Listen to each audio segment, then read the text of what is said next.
If you've been alive for a decade or more, you may be like me and have a shoebox under your bed holding all of your favorite pictures, trinkets, and memories. But I think that you and I both deserve to upgrade to a beautiful box to store everything that's important to us. In today's video, I want to show you how to customize a simple box with lid into a memory and treasure box. The tutorial outlining the shopping list, written instructions, tips, tricks, and of course, the perfect hot cup of motivation to accompany this project is officially available on our website, CoffeeCrafters.org. If you're interested in learning how to make the box that you're starting with, you can head over to the previous video in this playlist. Alrighty, I hope you get yourself a snack and a hot cup of motivation because it's time to roll up my sleeves and get to work. The first way we'll be customizing the box today is by wood burning a pretty design onto the lid. You can get this design with the tutorial, but honestly, you can make this anything you want using Word or PowerPoint. All you want to do is make sure that your design is to scale on the lid that you're working on, and that when you print it, remember to mirror the image so that it's transferred to the wood correctly. Let's say that you've got your design, it's printed out, and you're ready to burn. You're going to place the paper face down on the lid and make sure it's centered. You also want to make sure that any straight lines are parallel to the edges of the lid. Tape the paper in place and install the flat circular tip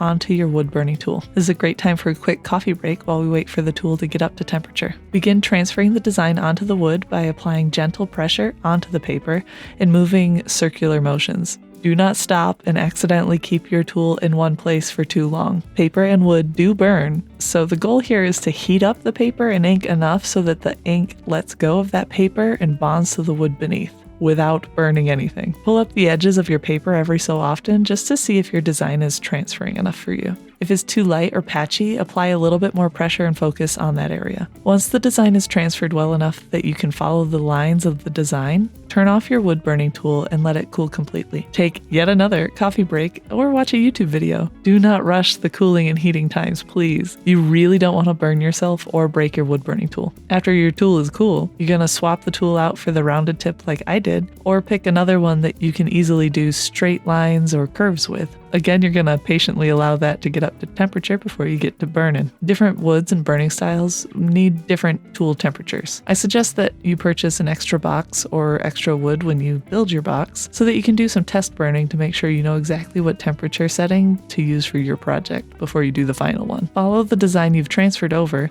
and burn the design as dark as you'd like. I did some lines as a little bit more bold than others, and I made sure that the writing was legible. Once you're happy with your design, turn off the wood burning tool and allow it to cool completely before you disassemble it and put it away. I chose to put wood stain on my box, but you could leave it raw wood, cover it in a clear coat, or paint it if you prefer those looks more. Stain comes in tons of shades, so you can make this box really any color that speaks to you. I put stain on the entire outside of the lid and on the inside and outside of the main box sides. You don't need to stain the bottom of the inside of the box because in the next step, we're going to line that with velvet. There are a few different ways to line a box with velvet, but this was pretty easy and only took me a few minutes. I cut a piece of cardstock to snugly fit inside the box, leaving enough wiggle room so that the thickness of my velvet fabric could fit on all the edges. I then cut out 2 layers of the felt to be about the same size as the cardstock, and I glued all those layers together. I used super glue this time, but you could also use hot glue or fabric glue if you've got that on hand. I then laid out my velvet right side down,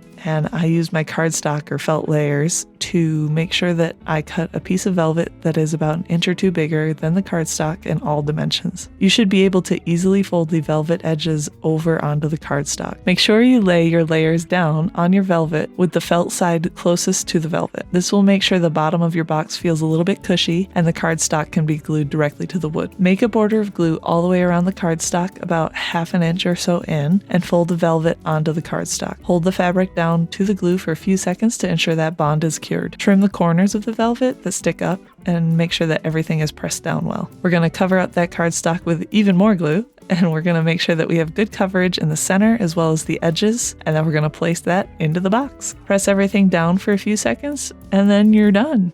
You've got a swanky box that's burned, stained, and lined to show just how important the contents are to you. If you don't know me, I'm Auntie Sarah from CoffeeCraft, and today I hope I inspired you to craft something with your own 2 hands. If you think I was successful and you liked this video, please join our crafty community by hitting the like button and subscribing to our channel. If you're interested in a printed tutorial of this project that includes a shopping list, cut dimensions, and even a perfect cup of motivation to accompany you, head over to CoffeeCrafters.org or look for some links in the description below. Thanks again again for watching today's video, and I look forward to seeing what we can craft together next time.